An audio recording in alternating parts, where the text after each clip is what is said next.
Oke ya, Shalom. Mari kita berdiri bersama-sama.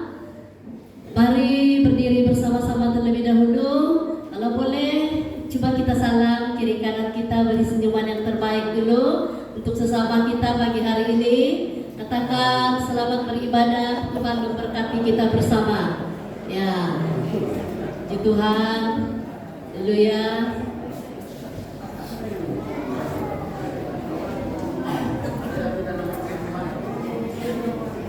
Ya, selamat beribadah. Kalau ada yang baru bersama dengan kita hari ini, kami sangat mengalu-alukan Anda sekiranya ada pribadi yang baru bersama hari ini. Baiklah, kalau sudah salam-salam, saya percaya kita semua Tuhan. Ada amin? Haleluya. Yang siap memuji Tuhan pagi hari ini, mari kita lambai-lambaikan tangan, tanda kita bersukacita, tanda kita akan siap memuji menyembah Tuhan dengan segenap hati kita pagi hari ini. Haleluya. Mari kita gunakan kekuatan yang ada pada kita hari ini, yang Tuhan berkati ini, dengan kita memberi sepenuh hati kita kepada Tuhan, seluruh fokus hidup kita hanya kepada Tuhan pagi hari ini. Kita mau sembah Dia, kita mau tinggikan Dia dengan segenap hati kita pada hari ini lagi. Haleluya Tuhan. Haleluya. Mari kita mengangkat pujian yang mengatakan, Roh-Mu yang hidup mengalir dalamku, jiwaku tenang hanya bersamamu, dan di dalam naungan-Mu kami ada tenang. Haleluya. Roh-Mu yang hidup. Mari jemaat Tuhan, kita angkat suara kita akan nyanyi bersama-sama dengan memberikan segenap hati kita kepada Tuhan.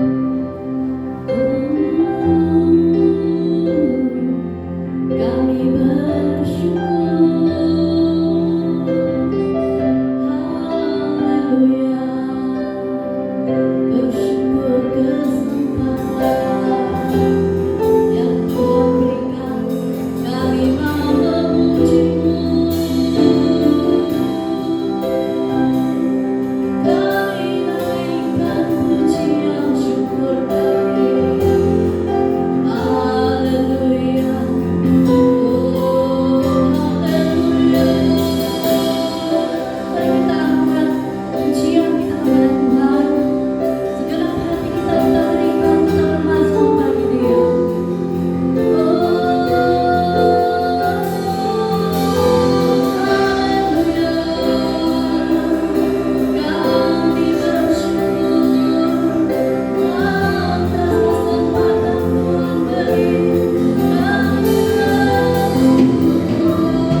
Kami bersyukur karena kesempatan ini kami dapat gunakan untuk memuliakan Engkau.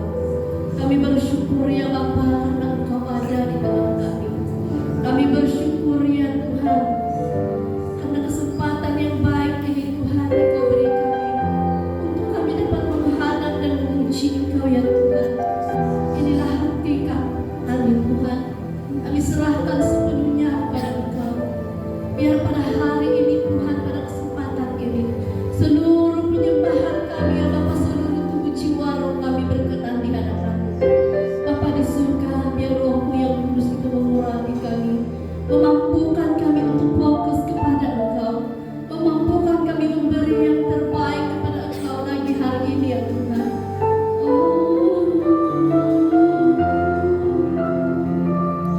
Engkau melihat setiap kami pagi hari ini Tuhan. Kami datang dengan hati yang penuh sukacita. Mungkin ada juga yang datang dengan penuh pergumulan ya Bapa. Kami menyerahkan semua ini ke dalam tangan, karena kami tahu di dalam Tuhan ada kelepasan. Ada kami tahu Tuhan di dalam Engkau ada penebusan, ada kelegaan yang akan kami terima hanya di dalam Engkau ya Tuhan. Engkau cuma ya Roh Kudus, menjamah setiap hati, menjamah setiap jiwa yang ada. Haleluya,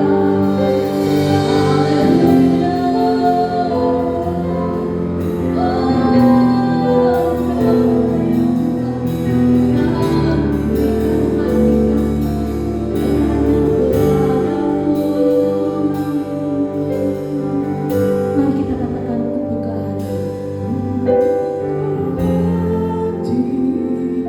Tuh jamaahmu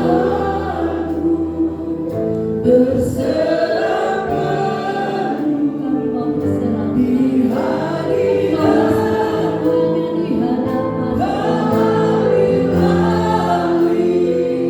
seluruh hidupku di altarmu menyembahmu. Setiap kita serahkan untuk jamaahmu berserah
di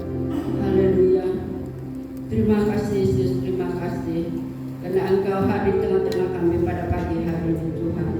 Terpujilah nama Bapa. Di dalam nama Tuhan Yesus kami mengucap syukur. Amin. Haleluya. Mari berikan sorak-sorai yang paling meriah untuk Tuhan. Tuhan kita Allah yang luar biasa.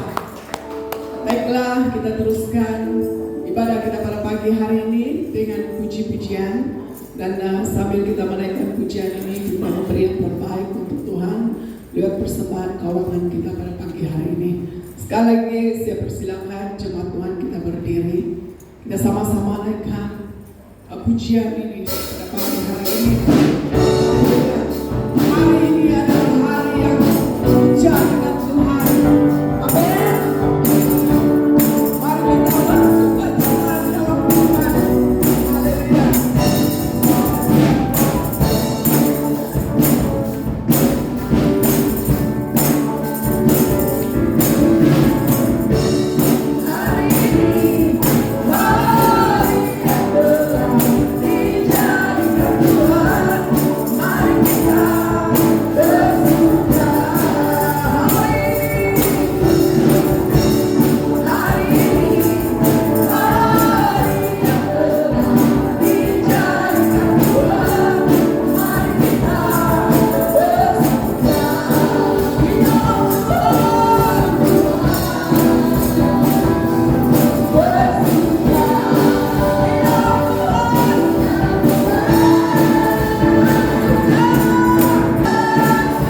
terus memuji Tuhan.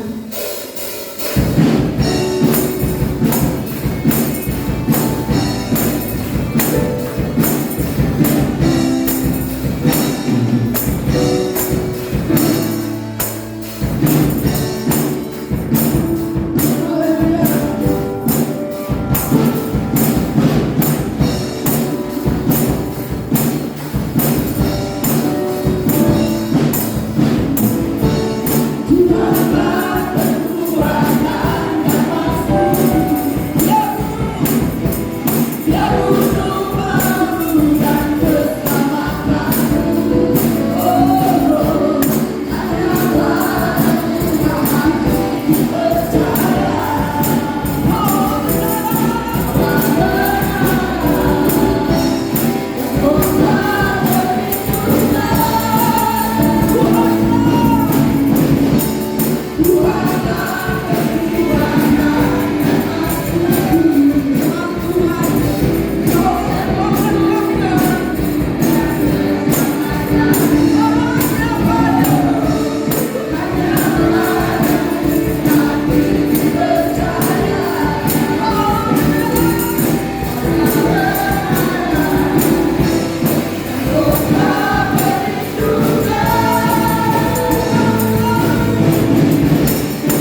genapi karyamu. Sekali lagi ajarku. Ajarku memahami semua yang kau ingini, agar hidupku puaskan hatimu. Bagimu aku rela sepenuh hati menghamba, serahkan diri genapi karyamu.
bekerja dalam semua perkara yang terjadi dalam hidup kami Tuhan.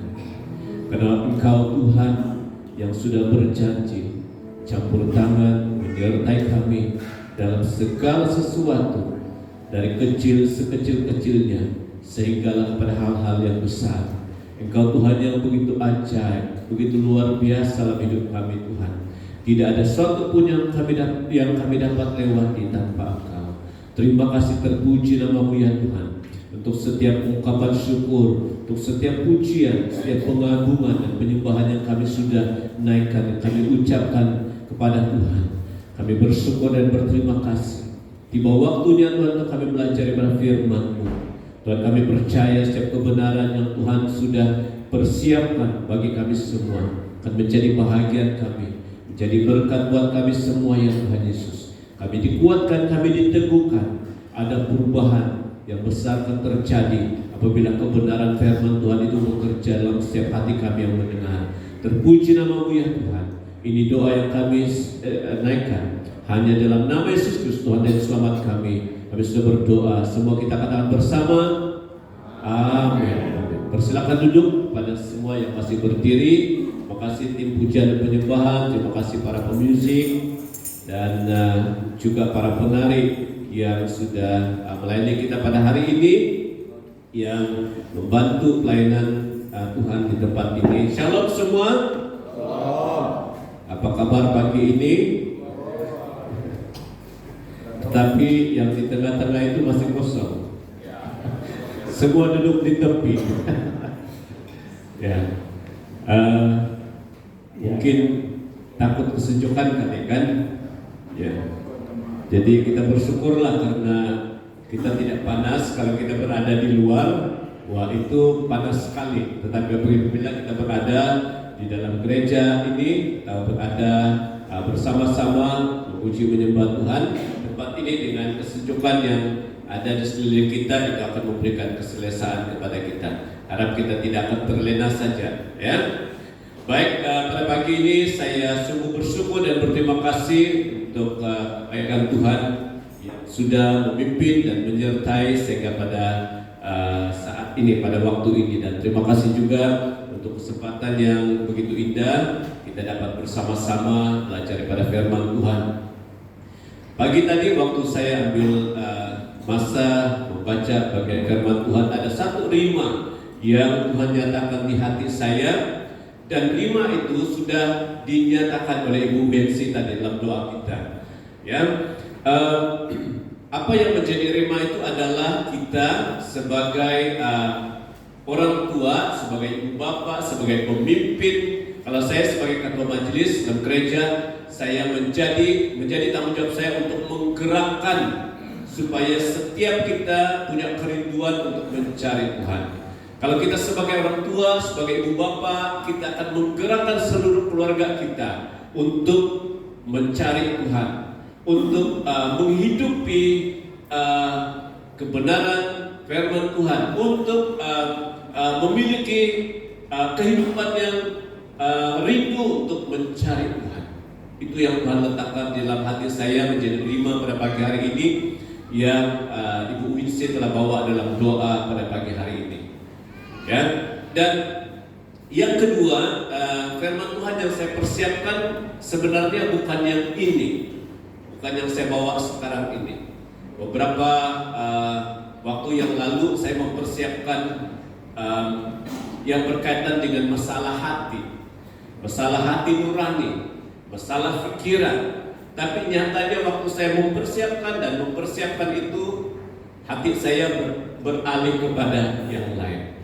Dan saya percaya melalui rima yang Tuhan sudah berikan dalam hati saya pada pagi hari ini, dan yang sudah dinyatakan oleh Ibu Mensi, apa yang saya sampaikan pada pagi hari ini, Tuhan ingatkan ini untuk mempersiapkan anak-anak Tuhan, mempersiapkan saya secara pribadi, mempersiapkan kita setiap individu untuk kedatangan Tuhan yang kedua kali. Saya mengajak kita untuk melihat di dalam Yohanes 14 ayat 1 sampai ayat yang ke-3. Dan kita boleh baca bersama-sama yang terpapar di belakang. Yohanes 14 ayat 1 sampai 3 dalam terjemahan yang baru. Oke, mari kita sama-sama baca dengan suara yang kuat. 2, 3. Janganlah gelisah hatimu, percayalah kepada Allah, percayalah juga kepadaku. Di rumah Bapakku banyak tempat tinggal. Jika tidak demikian, tentu aku mengatakannya kepadamu. Sebab aku pergi ke situ untuk menyediakan tempat bagimu. Dan apabila aku telah pergi ke situ dan telah menyediakan tempat bagimu, aku akan datang kembali dan membawa kamu ke tempatku, supaya di tempat di mana aku berada, kamu pun berada. Ini ada bagian firman Tuhan yang menjadi pelajaran untuk kita bersama, dan saya percaya apa yang saya sampaikan hari ini dia lebih kepada pengajaran, ya, lebih kepada pengajaran, bukan seperti khotbah, ya, lebih kepada pengajaran. Mari kita belajar bersama-sama. Ini adalah suatu kata yang penting untuk memperingatkan kita supaya kita tidak menjadi gelisah. Pada hari-hari ini kita berhadapan dengan berbagai perkara yang ada di seluruh dunia, dan itu akan membuat kita gelisah, ya, membuat hati kita tidak tentram, tidak tenang, ya. Tetapi Alkitab berkata, jangan gelisah hatimu, percayalah hanya kepada Allah, percayalah hanya kepada Allah. Ya, dalam situasi itu tubuh kita boleh saja hilang, boleh saja lenyap, tetapi roh kita yang sudah kita letakkan, hati nurani kita yang sudah kita berikan kepada Tuhan, itu akan menuntun kita untuk mengalami, meraih sesuatu yang begitu luar biasa. Sehingga firman Tuhan berkata, di mana aku berada, kamu pun berada. Firman Tuhan, ya, kepada Yesus, kata Yesus kepada para muridnya. Jadi apa yang saya tekankan di sini, bahwa Yesus akan datang kembali.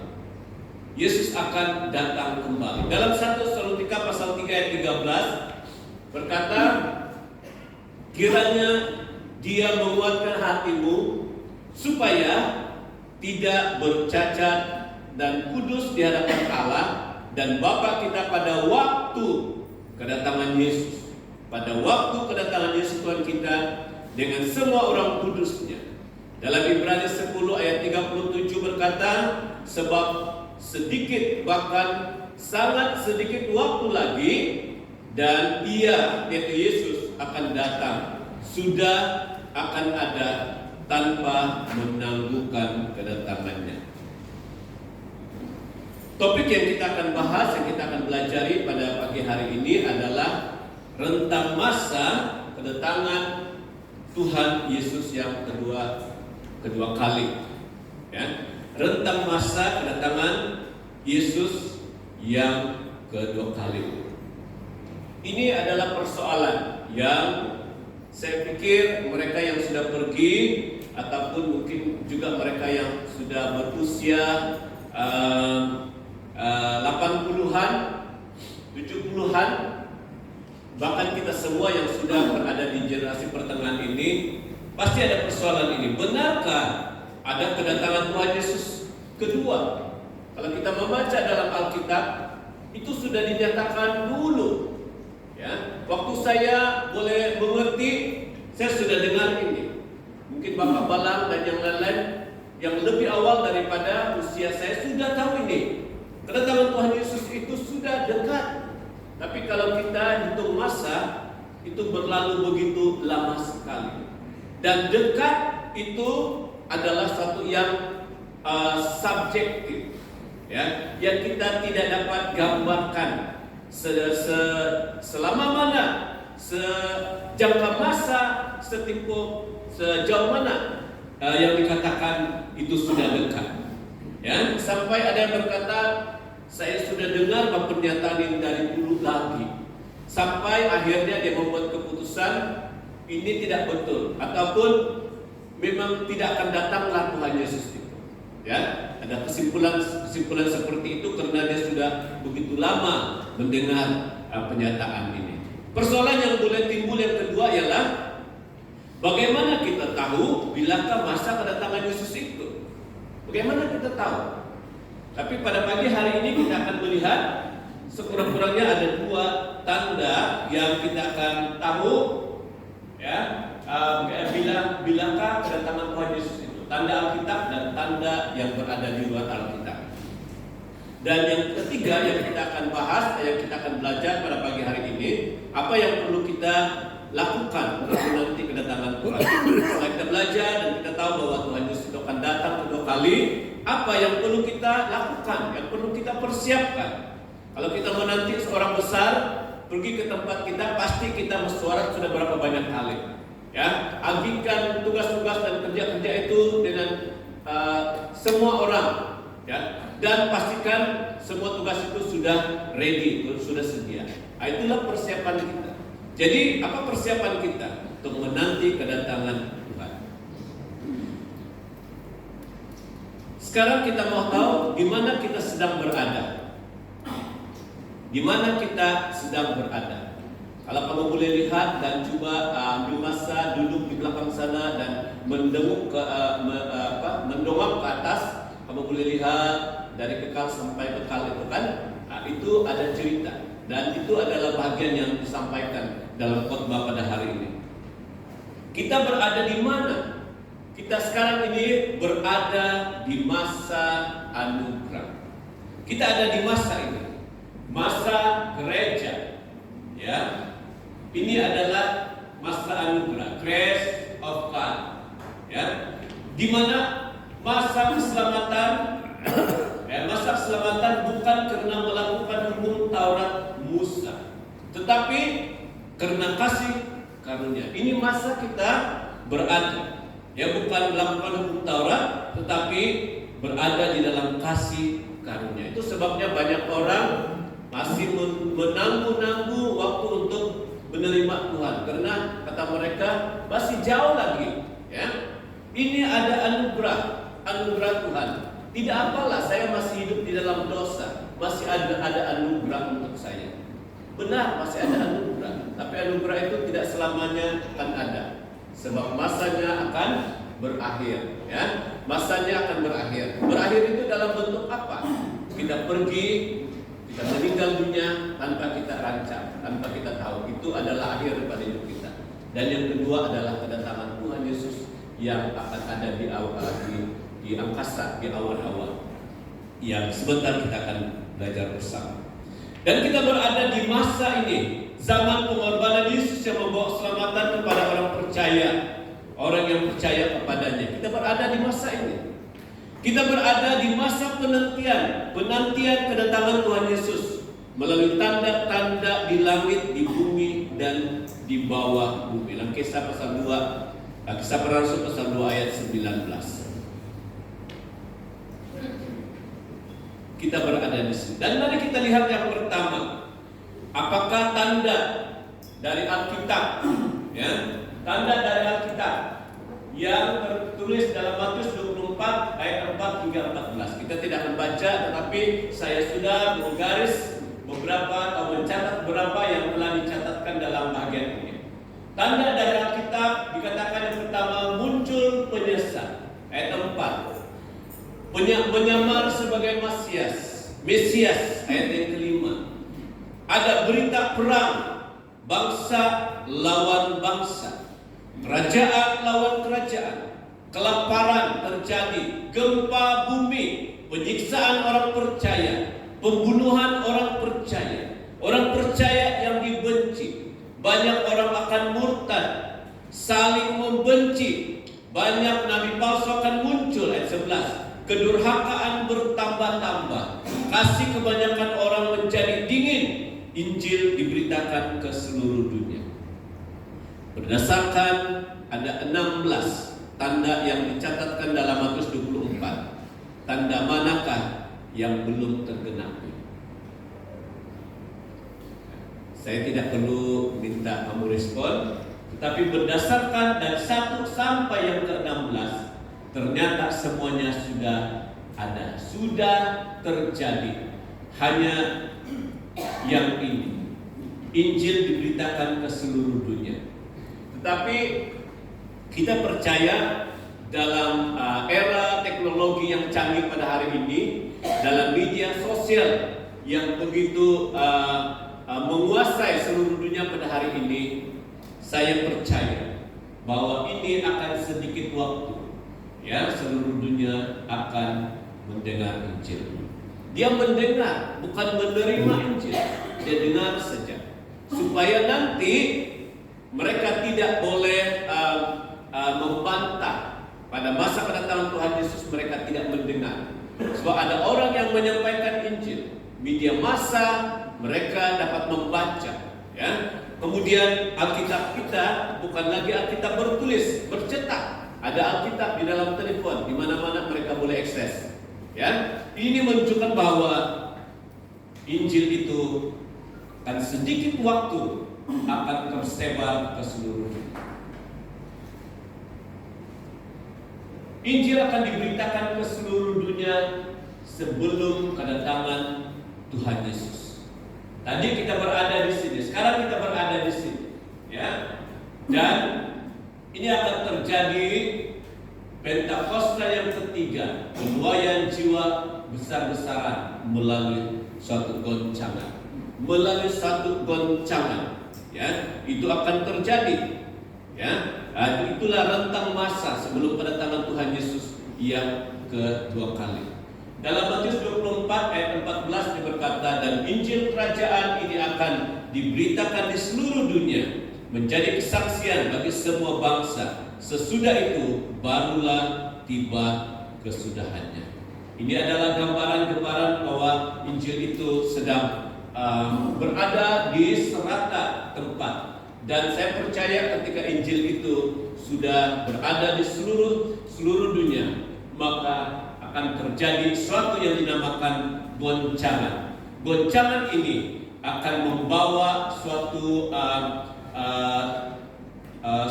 peristiwa penuaian jiwa besar-besaran melalui yang disebut Pentakosta yang ketiga. Itu sedang terjadi, tetapi di beberapa bahagian saja, ya, yang sedang terjadi pada waktu ini, ya.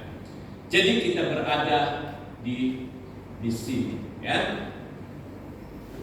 Rentang masa, ya, rentang masa akhir zaman.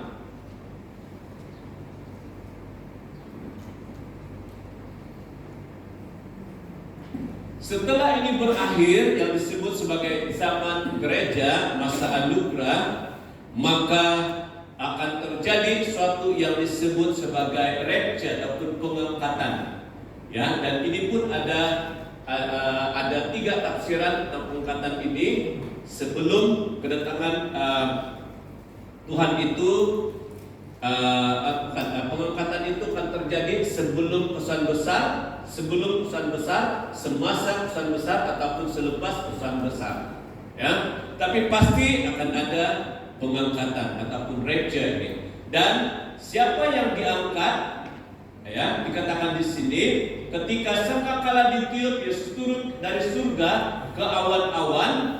Dalam 1 Tesalonika 4 ayat 16 hingga 17, orang kudus diangkat menyongsong ke awan-awan. Jadi setiap orang kudus akan diangkat menyongsong ke awan-awan. Ya, orang kudus yang telah mati, mereka bangkit. Mereka yang sudah pergi, yang punya iman, ya, mereka akan dibangkitkan, ya. Siapa lagi yang akan diangkat itu? Orang Kristen rohani yang masih hidup, kita yang masih hidup ini, menang dari kuasa dosa, diangkat dalam tubuh kemuliaan.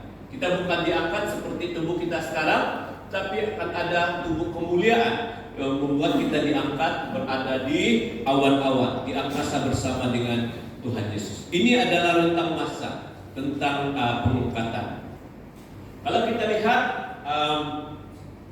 1 Tesalonika 4 ayat 16 hingga 17, itu berkata, sebab pada waktu tanda diberi, yaitu pada waktu penghulu malaikat berseru dan sangka akala berbunyi, maka Tuhan sendiri akan turun dari surga dan mereka yang mati dalam Kristus akan lebih dahulu bangkit. Ya, sesudah itu kita yang hidup, yang masih tinggal akan diangkat bersama-sama dengan mereka dalam awan menyongsong Tuhan di angkasa. Demikianlah kita akan selama-lamanya bersama-sama dengan Tuhan. Semasa berada di angkasa itu, maka disitulah perjamuan Tuhan. Yang mana Tuhan Yesus berkata, saya tidak akan mengambil perjamuan ini, ya, saya tidak akan ambil setelah dia sudah mati, dan dia tidak akan ambil lagi, dan dia akan ambil ketika dia berada bersama-sama dengan orang-orang yang telah diangkat bersama dengan dia di angkasa, dan pada waktu itulah dia akan ambil perjamuan bersama dengan mereka. Tetapi orang-orang mati, Wahyu 20, orang-orang mati yang lain yang tidak bangkit, ya, yang tidak bangkit sebelum berakhir masa yang 1000 tahun, inilah kebangkitan yang pertama. Tapi orang-orang mati yang lain tidak bangkit sebelum berakhir masa yang 1000 tahun itu. Jadi maksudnya ada orang yang tidak akan bangkit juga, ya, dan mereka akan bangkit pada masa bila 1000 tahun. Dan inilah orang-orang umat Tuhan yang akan bangkit pada masa itu. Wahyu 19 ayat 9, lalu ia berkata kepadaku, tulislah, berbahagialah mereka yang diundang ke perjamuan kawin anak domba. Katanya lagi kepadaku, perkataan ini adalah benar, perkataan-perkataan dari Allah. Nah, ini yang diungkapkan oleh Yohanes yang diungkapkan kepada Yohanes di Patmos. Sekali lagi dikatakan di sini yang diangkat itu, yang akan diangkat ke angkasa adalah orang kudus yang telah mati, orang-orang rohani yang masih hidup, menang dari kuasa dosa, akan diangkat dalam tubuh kemuliaan. Dan apa yang berlaku selepas itu, ketika sedang ada pengangkatan, maka masa kesusahan besar ini terjadi. Jadi saya memilih teori yang pertama. Teori yang pertama sebelum pengangkatan, sebelum pesan besar ada pengangkatan. Teori yang kedua semasa pesan besar, dan teori yang ketiga adalah selepas pengangkatan besar. Ya, jadi kita boleh menilai sendiri berdasarkan firman Tuhan, teori yang mana yang betul itu, yang tepat. Oke, baik. Orang-orang yang tertinggal yang tidak diangkat itu adalah daripada orang yang mengaku Kristen. Banyak orang Kristen, orang-orang percaya pada Tuhan, tapi mereka bukan orang-orang yang sungguh-sungguh. Ya, mereka ini disebut sebagai Kristen duniawi. Mereka sudah menerima Tuhan sebagai Tuhan Juru Selamat, tapi hidup mereka adalah hidup duniawi. Tidak kisah agama. Ini orang yang kedua yang akan tertinggal. Orang-orang jahat, orang-orang yang melakukan kejahatan, anti Kristus, anti Christ. Inilah orang-orang yang tertinggal di bumi selepas terjadinya pengangkatan. Dan orang-orang inilah yang akan menghadapi masa kesusahan besar yang dicatatkan dalam Daniel selama 7 tahun. Selama 7 tahun. Ini begitu lama, ya.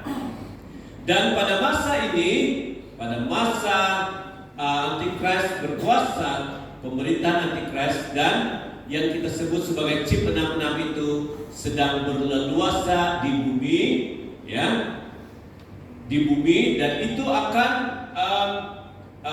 berusaha supaya menawan setiap hati orang-orang ini. Ada orang Kristen juga yang duniawi, tapi ada orang Kristen yang bertekad dia akan mau berjuang menjaga iman dia sampai akhir, apapun yang akan terjadi. Ada orang Kristen yang di sini, dan pemerintahan antikristus ini akan tertuju kepada orang-orang Kristen supaya mereka menyangkal Tuhan, ya, dan menjadi pengikut antikristus.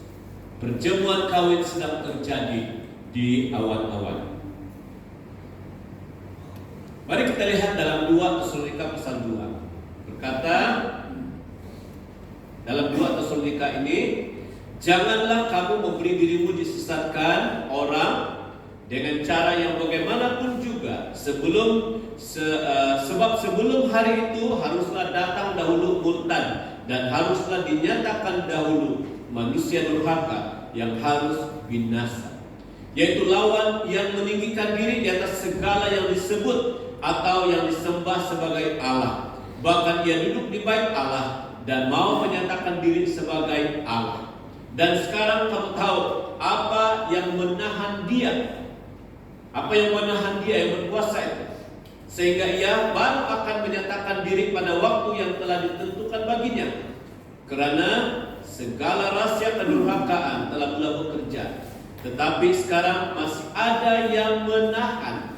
Masih ada yang menahan. Kalau yang menahannya telah disingkirkan maksudnya telah diangkat, pada waktu itulah si pendurhaka baru akan menyatakan dirinya. Tetapi Tuhan Yesus akan membunuhnya dengan nafas mulutnya dan akan memusnahkannya kalau ia datang kembali.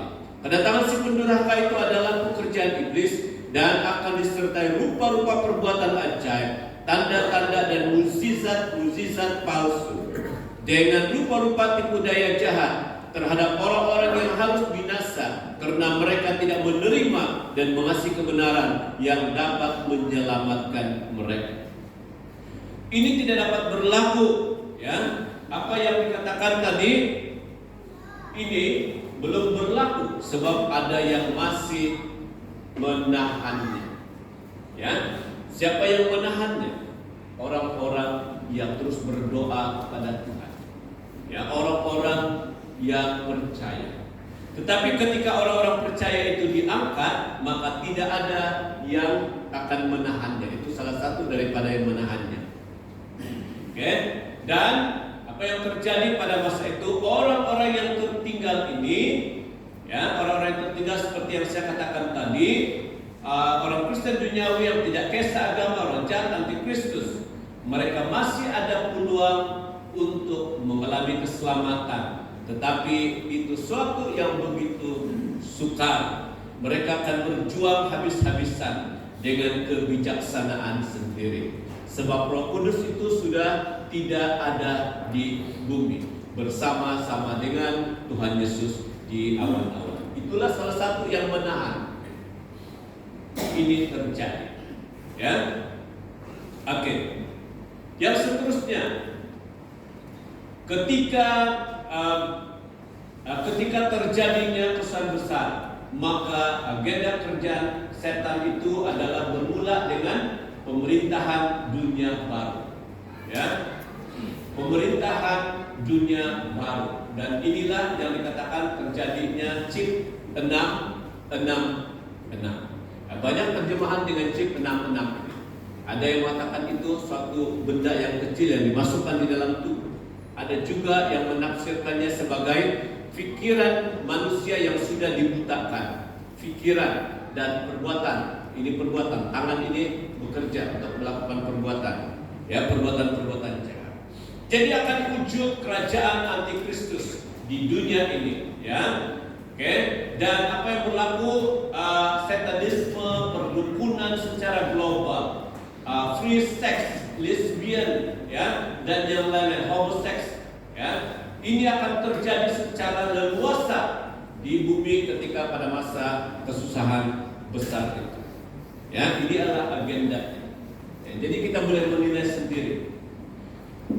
Baik, tadi kita melihat ada beberapa tanda dari Alkitab. Dan seterusnya kita boleh lihat juga ada tanda-tanda di luar Alkitab. Apa tanda di luar Alkitab? Yang pertama, contoh pertama, ini kan pengenalan kita. Ya. Siapa yang mula dulu dapatkan pengenalan jenis ini? Ada di antara kamu yang dapat jenis ini? Dulu ini ada? Di dalam kemarin delap yang jenis ini. Tapi saya ingat generasi saya sudah dapat yang ini kan?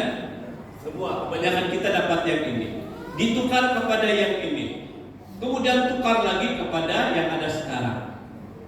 Yang dulu dia tidak ada chip, tetapi sekarang ini ada chip di tengah-tengah, di tepi pengenalan yang kita terima. Ada chip kan? Ya.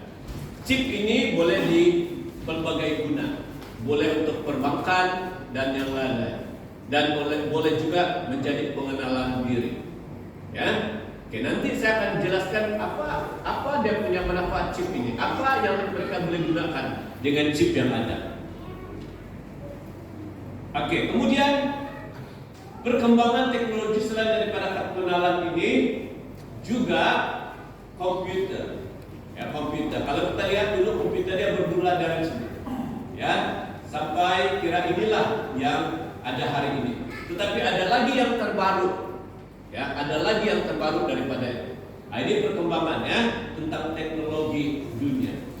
Saya bergerak cepat sebab di slide ini agak banyak dan banyak punya information, pengetahuan yang kita belajar pada ini. Oke, apa tanda luar Alkitab yang ketiga? Ini telepon. Ya, mungkin saya tidak pasti mereka yang ada di antara kamu yang pernah ada ini kah? Untuk mengibat besar. Ya, mungkin ada dulu kan? Ya, mungkin kawan-kawan yang bekerja di SMA itu mungkin awal-awal dulu ada ini. Ya, yang begini, membawa pirutan dan dia punya penerimaan tuh memang kuat. Ya. Kemudian ada yang ini jadi, kemudian ini yang saya ingat saya pernah sudah nih. Ini ada lagi satu yang dikatakan dia punya telepon itu bikin lontar anjing pun dia kesakitan juga tuh. Tidak akan terburai. Boleh jatuh banyak kali, tapi tidak akan masih lagi boleh bunyi. Nah, itu yang rasanya yang di kategori ini lah itu. Ya. Kemudian beralih kepada ini dan yang pada hari ini, pada waktu ini, ini yang ada di tangan kita. Sudah kan? Ada di tangan kita. Ini perkembangan teknologi dan apa dia punya implikasi kepada kedatangan Tuhan. Nanti kita akan lihat. Yang ketiga, yang keempat ini penciptaan robot. Ya, bukan robot, robot, manusia besi. Ya, manusia yang diciptakan. Kalau kamu pergi rumah, istri tidak lagi begitu bersusah-susah untuk menyapu rumah. Ada robot yang berjalan yang tolong sapu. Dia menyapu tuh di rumah. Ya, robot satu mesin, kan? Nah, ini dia punya konsep sama. Dia tolong buat kerja, mengurangkan kerja ataupun tanggung jawab manusia yang tinggal di rumah. Ya, nanti kamu boleh tengoklah. Mana tahu ada keinginan boleh dapatkan itu mengurangkan kerja. Ya, robot. Penciptaan robot, ya, orang-orang besi. Mari kita lihat dalam Nubuat Daniel. Daniel 7 ayat 7 dan 8. Kemudian aku melihat dalam penglihatan malam itu tampak seekor binatang yang keempat yang menakutkan dan mendahsyatkan, dan ia sangat kuat. Ia bergigi besar dari besi. Ia melahap dan meremukkan, dan sisanya diinjak-injaknya dengan kakinya.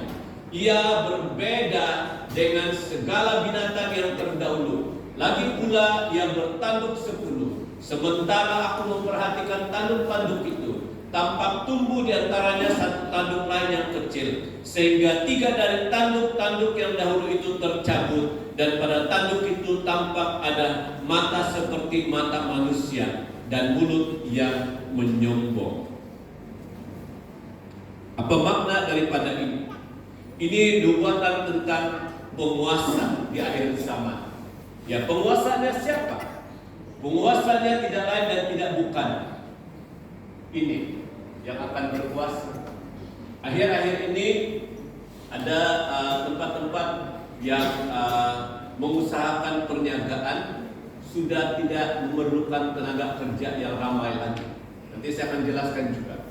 Ya, hanya perlukan ini saja. Dia boleh melakukan pekerjaannya siang dan malam tanpa rehat, tanpa tidur, ya. Siang dan malam. Perkembangan teknologi dunia. Ini yang dikatakan penciptaan manusia, robot yang mirip manusia.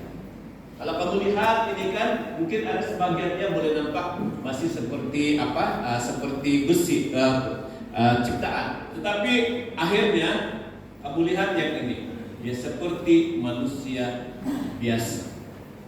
Kalau dulu dia tidak ada perasaan, tetapi pada hari-hari ini dalam ciptaan yang terakhir ini dia sudah mulai merasa, ada perasaan.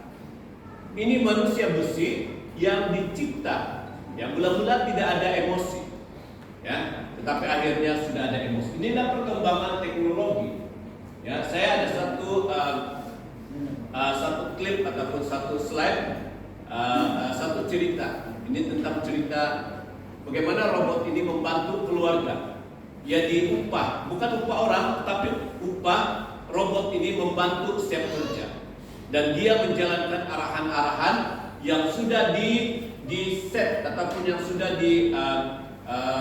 dikendalikan oleh pihak yang lain. Ya. Nah, ini yang dikatakan robot mirip manusia.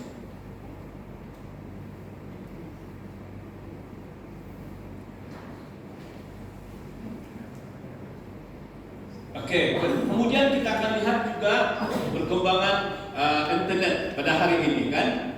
Kalau dulu internet itu, tapi sekarang ini masih signalnya orang bilang ciput-ciput lah kan, ya, signalnya masih belum begitu kencang, ya, kata seberang, ya. Tetapi inilah suatu yang sudah berkembang pada hari ini, ya. Kemudian kembangan yang lain yang kita boleh lihat juga adalah kelajuan capaian itu dari 1G dulu pergi 2G, pergi 3G, 4G, sekarang 5G. Nah, kamu lihat kamu punya telepon itu 5G itu, ya. Tapi dia punya capaian belum sampai situ. Setting di telepon itu sudah boleh sampai 5G. Capaiannya belum lagi, ya. Oke, ini kelajuan. Kemudian jaringan telekomunikasi yang berkembang begitu pesat pada hari ini.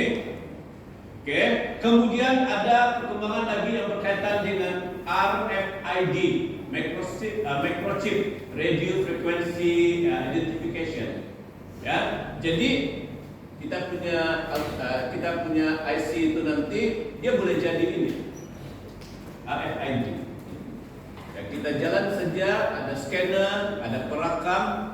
Dia sudah tahu siapa ini datang, siapa yang sekarang ini, dengan mengenal diri kita sendiri, ya. Mungkin itu belum sampai ke tahap itu, tapi pada waktu ini kita ada diminta untuk mendaftar ID digital, kan? Sedang diusahakan ID digital, ya. Ada di sini yang sudah daftar? Belum, ya?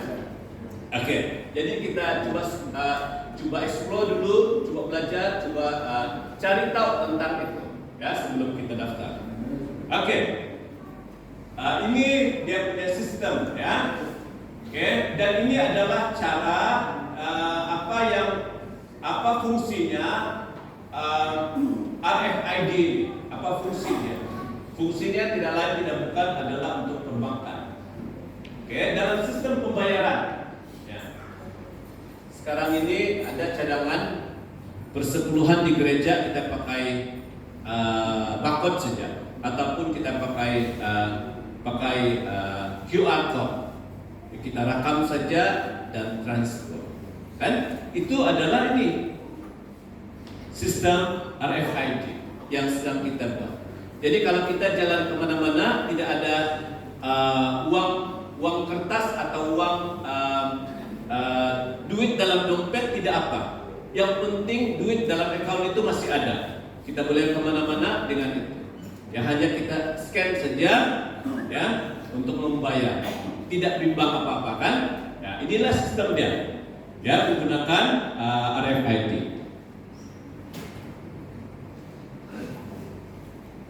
Boleh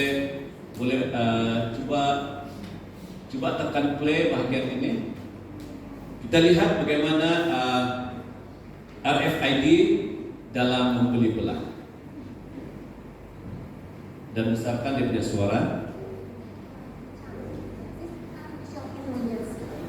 Tadi aku diminta untuk download aplikasi, terus diminta untuk buat account. Nanti dia akan minta foto sama kartu kredit kita, karena dia hanya bisa menggunakan kartu kredit. Kemudian lalu setelah itu semua selesai, nanti akan dapat QR code. Dan di toko ini pun kita mencari ukuran, mencari barangnya dengan sendiri, dan keamanan di sini pun sudah dilengkapi dengan kamera CCTV. Jadi tidak perlu membutuhkan banyak petugas di dalamnya. Toko retail berbasis teknologi AI ini sebelumnya juga telah ada di negara Tiongkok dan Amerika. Mempermudah sih, tapi kalau misalnya yang pas cari size aja mungkin yang Ya, enak ya cashless, jadi nggak harus keluaran dompet, kartu kredit, or anything like that. JDID, Advancing Indonesia. Baik, ini adalah video menggunakan RFID dalam membeli belah. Ya, jadi yang seperti yang saya katakan tadi, ada pusat membeli belah, dia hanya membayar gaji 2 orang pekerja atau 1 orang pekerja yang berada, yang akan mengawal keseluruhan premis. Ya, tidak lagi seperti dulu ada banyak pekerja, mungkin 1 atau 2 pekerja saja. Dan setiap kali kita masuk dalam pusat membeli belah ini, kita akan ambil barang. Setiap barang itu dia ada barcode, ya, ada barcode, dan kita kumpul di dalam barcode.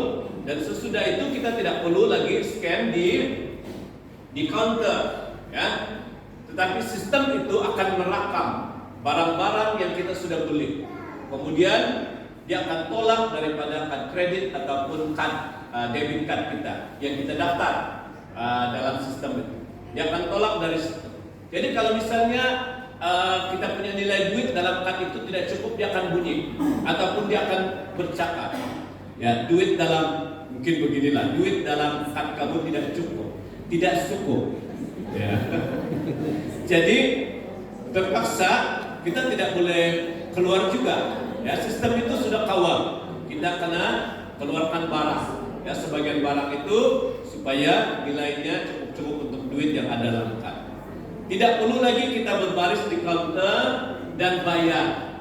Ya, itu sistem yang lebih canggih. Ya, perakam itu akan kira berapa barang yang kita ada dalam barcode itu, dan kita keluar begitu saja dan kad kita sudah ditolak. Ya, pernah kamu lalui ini kan? Belum bahkan, tetapi ada sebagian negara yang sudah ada itu. Ya, yang sudah ada ini. Kita tidak perlu lagi berbaris. Ya, dikatakan tadi kita tidak perlu lagi pakai duit kertas, duit tunai, tidak perlu lagi. Ya, bagaimana kalau ada seorang itu mau mencuri? Dia mencuri. Ya, tidak mungkin juga sebab dia ada apa? Dia ada code untuk setiap barang itu. Dia ada code. Jadi kalau dia nampak dalam bakul ada lain, di dalam poket ada lagi, ataupun dalam stokin ke mana-mana tempat, ya, dia akan tolak juga dengan nilai harga itu. Sebab semua dipenuhi dengan CCTV. Ya, jadi pekerja itu hanya mengawal di mana? Di bagian CCTV. Ya, jadi inilah perkembangan teknologi dalam membeli belah pada hari-hari ini. Oke.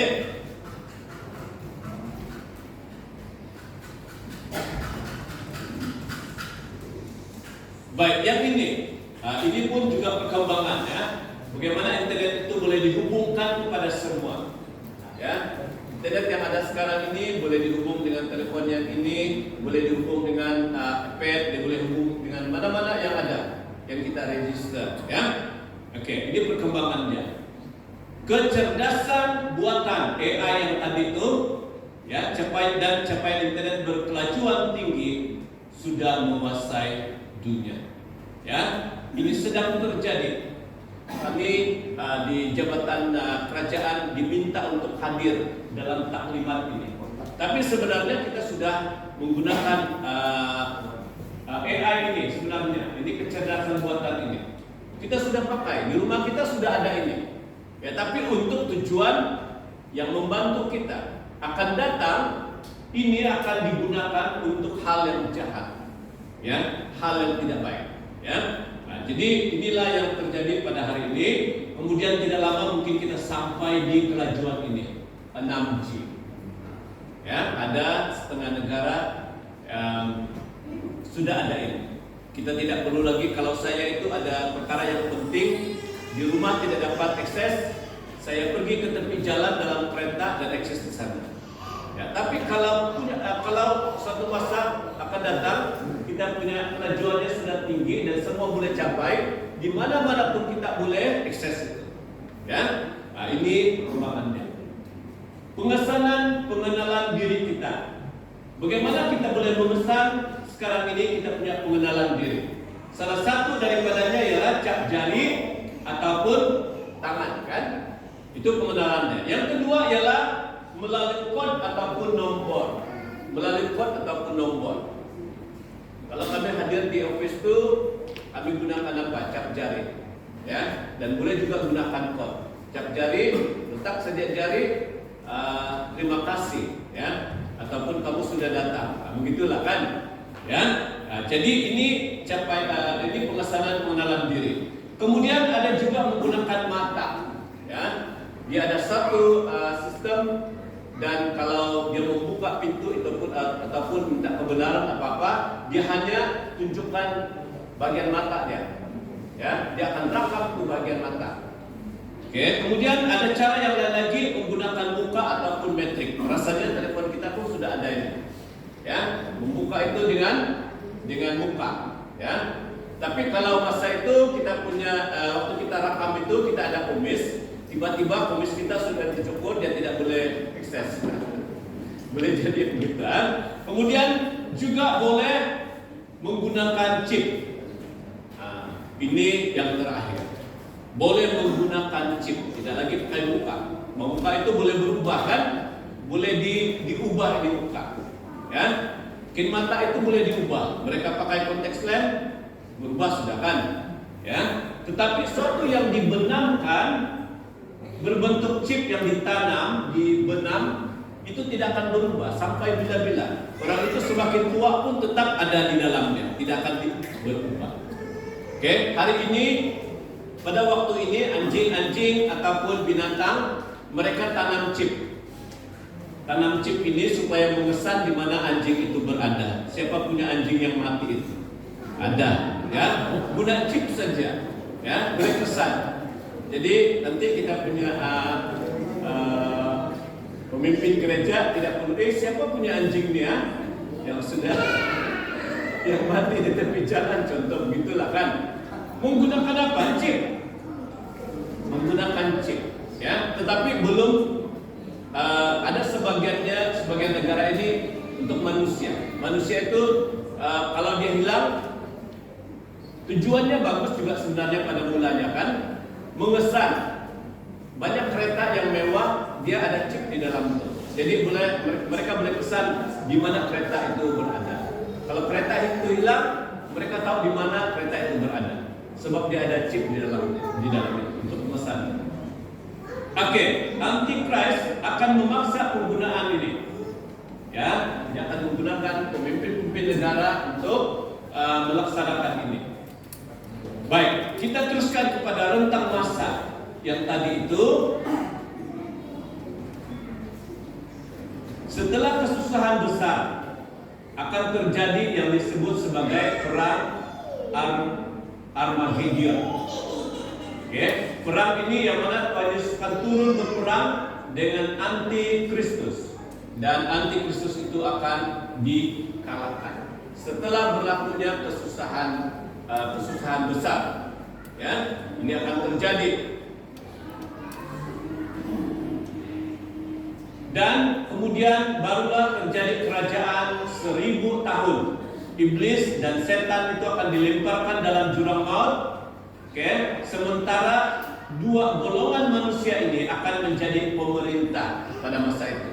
Yang pertama ialah manusia yang bertubuh kemuliaan. Manusia yang telah diangkat tadi itu yang bertubuh kemuliaan menjadi pemerintah.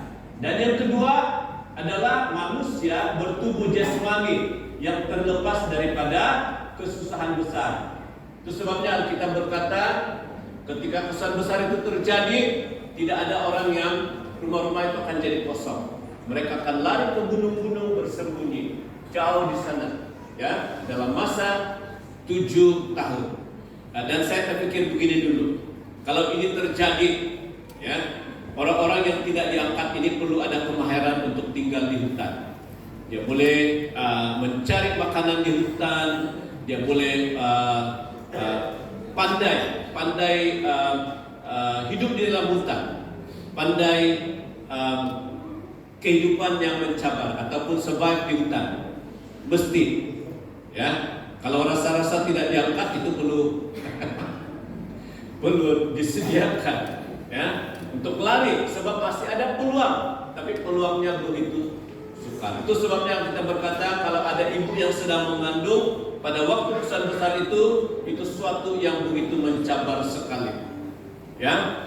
Lalu pernah dulu saya terpikir begini, bagus kawin awal dan anak-anak sudah membesar ya, jangan nanti kawin sesudah itu dikatakan dari kesan besar dan istri mengandung, itu satu yang susah ya.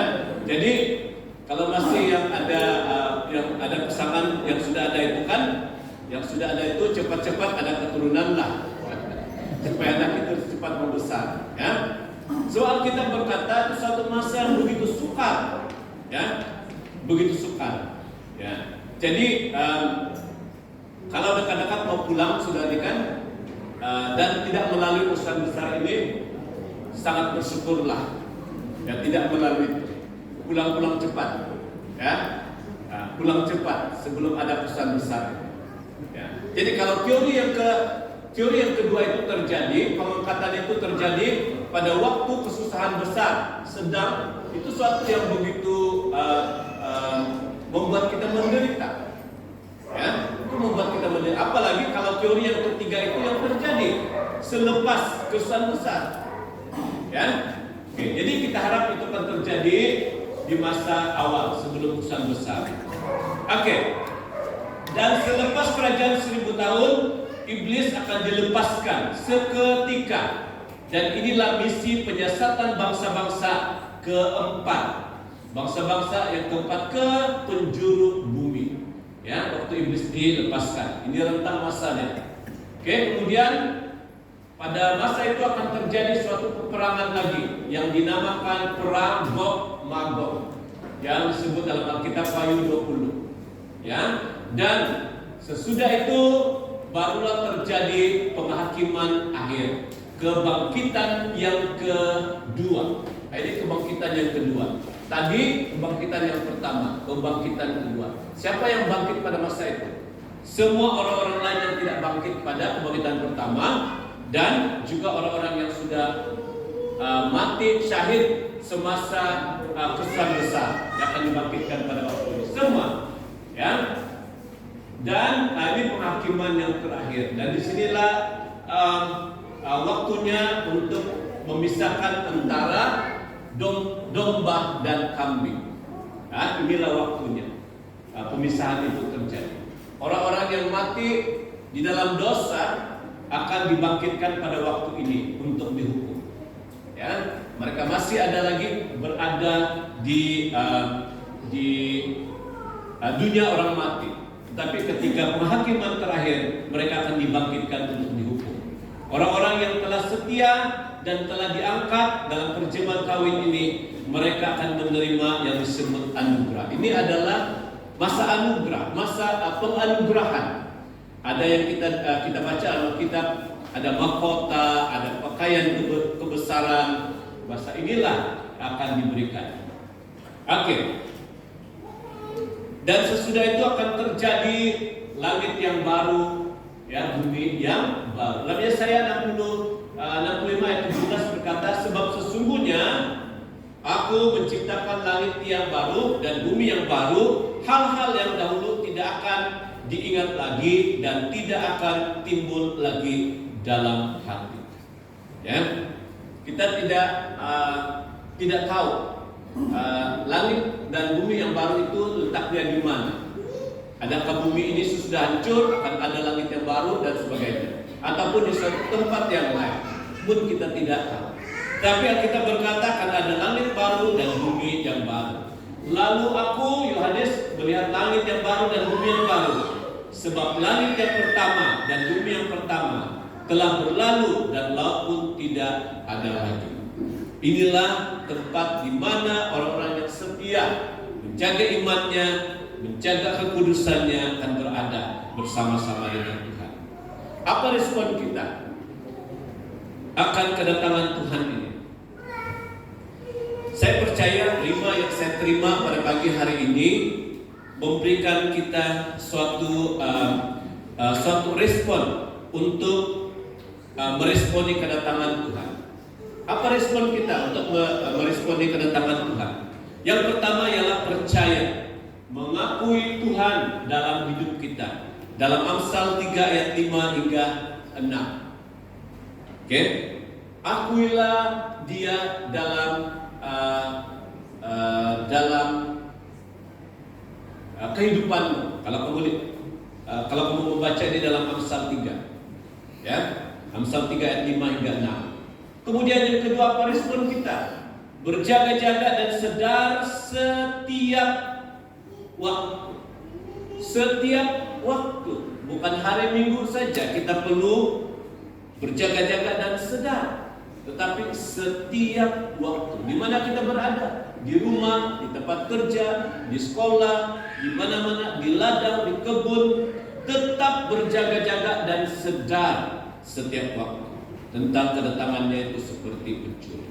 Yang ketiga, apa yang kita perlu responi adalah kerjakan keselamatan kita untuk menang atas kuasa dosa. Kuasa dosa ini sedang ada di sekeliling kita. Mari kita sentiasa berusaha dengan pertolongan Roh Kudus untuk memenangi setiap pertempuran hari-hari, setiap hari, setiap waktu, setiap saat. Pertempuran daripada apa? Yang datang di pikiran kita, yang datang di penglihatan kita, yang kita lihat, bahkan yang kita dengar pada hari-hari ini. Itu akan membuat kita punya situasi, emosi kita akan terganggu. Emosi kita akan bertindak atas apa yang kita tengok, kita dengar, dan kita alami dalam kehidupan kita. Alkitab berkata, kerjakan keselamatan kita untuk menang atas kuasa dosa itu. Ketika kita sudah menjadi orang percaya, sebenarnya kita sudah menang atas dosa. Alkitab berkata, dosa tidak akan berkuasa lagi atas kita. Benar, tetapi respon kita juga perlu terjadi, perlu ada di dalam kehidupan kita masing-masing. Ya, kita sudah menjadi orang percaya, kita tidak akan hidup dalam dosa. Kalau ikan, dia punya habitat itu adalah di sungai, di air. Bolehkah sekali-sekala dia tiba-tiba dia terlompat ke daratan? Boleh. Tapi bolehkah dia tinggal di darat? Tidak mungkin, dia akan mati. Dia akan kembali ke sungai. Begitu juga dengan kita. Bolehkah kita sekali-sekala terjun masuk dalam sungai? Boleh. Ya, akan terjadi. Tapi bolehkah kita tinggal selama-lamanya di sungai atau di air? Tidak mungkin. Sebab tempat tinggal kita adalah di bumi, di darat. Begitu juga dengan orang-orang percaya. Ketika kita sudah dibebaskan dari kuasa dosa itu, bolehkah kita jatuh dalam dosa? Boleh, tapi kita tidak akan tinggal di dalam dosa itu. Kita keluar, kita kembali, dan kita menghidupi kembali apa yang sudah hilang, apa yang sudah kita lakukan. Kembali kepada Tuhan. Ya, itulah kemenangan. Kita tidak akan tinggal menatap di dalam kehidupan berdosa.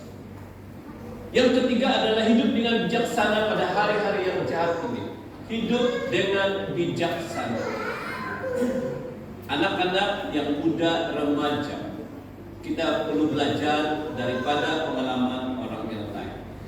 Orang-orang yang ada di sekitar kita, kakak, abang kita yang lain. Kita perlu belajar daripada kehidupan mereka. Ada yang pernah meninggalkan Tuhan, tapi mujur mereka kembali kepada Tuhan. Tapi kalau mereka tidak ada jalan keluar yang mereka pilih untuk kembali kepada Tuhan, berhati-hati. Jangan sampai kita meninggalkan Tuhan. Jangan sampai karena cinta, karena sayang dengan seorang ini tidak peduli dengan agama. Itu suatu yang bahaya. Tindakan kita akan mempengaruhi, tindakan kita hari ini akan mempengaruhi apa yang akan jadi di masa depan. Ketika kelompok yang dulu melakukan satu perpindahan kepercayaan agama. Ya, mereka tidak peduli orang yang masuk itu, tetapi yang mereka peduli adalah anak-anak mereka, keturunan mereka. Ya, kalau saya masuk, mereka tidak peduli dengan saya, tetapi yang mereka peduli adalah anak-anak daripada keturunan saya. Saya boleh kembali kepada gereja, kepada Tuhan, tetapi anak-anak ini sudah sudah dicatatkan, ya, sudah dibentuk dari sekolah rendah lagi, sudah dibentuk, dan mereka akan menjadi seperti mereka. Ya, jadi anak-anak muda kita berhati-hati. Itu bukan satu yang begitu mudah. Ya, jangan mudah terpedaya. Jangan mudah tergoda dengan hal-hal yang sementara. Jangan. Tapi kita perlu berpikir jauh ke depan. Ya, biar susah sekarang tidak apa. Saya susah pun tidak apa. Tetapi akhirnya kita akan meraih sesuatu yang begitu bermakna dalam hidup kita. Berhati-hati. Jangan berpikir seperti setengah orang. Oh boleh, begitu selepas saya masuk, saya boleh keluar juga. Boleh keluar, tetapi anak-anakmu, generasimu, kau akan lahirkan generasi yang menjauh dari Tuhan. Itu bahayanya. Ya, itu bahayanya. Kenapa Yosua dan Musa menyampaikan pesan daripada Allah supaya mereka tidak mengawin dengan orang-orang yang ada di tanah Kanaan pada masa itu, karena itu akan mempengaruhi hidup mereka. Kalau kita membaca dalam Alkitab itu banyak risiko yang dialami, termasuk yang kawin dua pada masa itu, ada risiko yang mereka tanggung daripada perbuatan mereka. Jadi mari kita hidup dengan bijaksana pada hari-hari yang jahat ini. Nah, inilah yang menjadi tanggung jawab kita sebagai orang tua. Berusahalah kita seperti rima yang saya terima pada pagi hari ini, supaya kita menggerakkan seluruh keluarga dimanapun kita berada, supaya mereka itu tetap mencari Tuhan dalam hidupnya. Yang kelima, berjuang untuk menjaga kudusan hidup setiap waktu. Hidup di dunia tetapi tidak mengikuti gaya dunia. Kita hidup di dunia, jangan hidup mengikuti gaya dunia. Berjuang untuk menjaga kekudusan hidup kita. Itu kekudusan hidup ini adalah suatu yang dinamakan proses. Kita lakukan setiap hari. Dan yang keenam, respon kita akan kedatangan Tuhan, menjadikan Nuh sebagai teladan, masuk bersama ahli keluarga. Setiap kali saya menyebut nama Nuh ini akan menjadi satu cabaran yang besar bagi kita sebagai orang tua, bapak-bapak, bagi ibu-ibu. Itu sebabnya dalam agenda doa Ibu Winsi tadi, mengapa bapak-bapak pemuda terutamanya, ibu-ibu yang masih muda ini perlu mengorak langkah yang baru untuk datang mencari Tuhan. Ya, kalau kita tidak bertindak dari sekarang, kan suatu masa nanti kita akan menyesal. Kalau kita tunggu sampai waktu kita sudah semakin tua, ya, baru kita mau berubah. Orang yang di belakang kita, anak-anak kita, mereka akan hilang daripada mengalami Tuhan dalam hidup mereka. Ya. Dan ini saya boleh buktikan daripada kehidupan sendiri, dari kehidupan keluarga besar. Dan mari kita mengorak langkah, menjadikan Nuh itu sebagai teladan.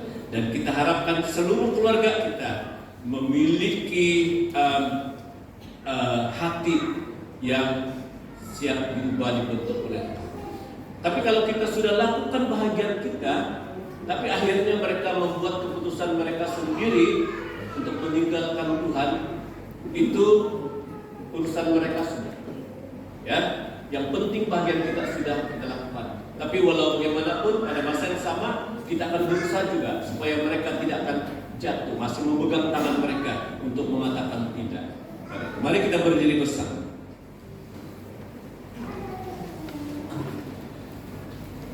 Kita mau berdoa dan kita mau meresponi apa yang Tuhan katakan pada hari ini kepada kita lewat bahagia Demikian firman Tuhan lewat pelajaran yang kita pelajari pada pagi hari ini. Saya percaya bahwa ada tujuan Tuhan yang menggerakkan saya untuk membawa bahagian ini untuk kita semua. Hari-hari ini kita berhadapan dengan hal-hal yang begitu aneh, begitu tidak dapat kita pikirkan, macam seperti tidak logik, ya. Tetapi itulah proses yang akan terjadi pada hari-hari ini. Mari firman Tuhan berkata, jangan takut dan jangan gelisah hatimu. Mari kita sama-sama berdoa. Dengan suara yang kedengaran kita respon firman Tuhan ini. Bapa di surga, kami datang di hadapan. Kami bersyukur untuk Tuhan mengingatkan kami tentang kedatangan-Mu yang kali kedua kepada kami semua. Dan apa yang bakal terjadi di masa depan ini, Tuhan mengingatkan kami tentang hal itu, supaya kami bijaksana, supaya kami tidak lengah, supaya kami tidak terbuai dengan semua keindahan yang kami alami, dengan selesa yang sedang kami alami pada hari ini. Tuhan, kami percaya ada suatu hal yang begitu indah. Tuhan mengingatkan kami semua keluarga besar kami di tempat ini, ya Tuhan Yesus, supaya kami memiliki suatu keberanian untuk menetapkan iman kami hanya kepada Tuhan, untuk menetapkan kami menjaga keselamatan kami, ya Tuhan Yesus, dengan setia, mengerjakan keselamatan kami dengan setia. Tuhan, pada hari-hari ini kami berhadapan dengan banyak cobaan. Bahkan dalam keluarga kami ada anak-anak kami yang sudah meninggalkan Tuhan. Tuhan, kami mau berseru terus-menerus kepada Tuhan, mohon belas kasihan-Mu untuk mereka, ya Tuhan Yesus. Jangan biarkan mereka terus hanyut dalam kehidupan mereka yang sedemikian. Kembalikan mereka. Biar belas kasihan-Mu ada atas keluarga anak-anak kami, ya Tuhan Yesus. Adik ipar, kakak ipar, abang ipar, dan seluruh keluarga yang ada, Tuhan Yesus, yang sudah mengambil keputusan mereka sendiri untuk tidak taat dan meninggal. Pada hari ini Tuhan, kami mohon belas kasihan, mohon belas kasihan. Bahkan ada di antara kami, ya Tuhan Yesus, masih terbelenggu, terikat dengan hal-hal yang membuat kami tidak akan terlepas daripada yang tidak akan masuk dalam rencana-Mu, Tuhan Yesus, dalam masa ini. Kami rindu, Tuhan Yesus, Engkau bekerja, membebaskan dan melepaskan semua ikatan-ikatan masa lalu kami, ya Tuhan Yesus, yang masih menghalang kami untuk berubah, menghalang kami untuk bertumbuh, menghalang kami untuk mengalami sesuatu yang baru bersama dengan Engkau. Kami mau berdoa, semua diputuskan, semua dilepaskan, semua belenggu rantai bagaimanapun keras dan kuatnya, Tuhan Yesus, semua dihancurkan oleh kuasa darah-Mu.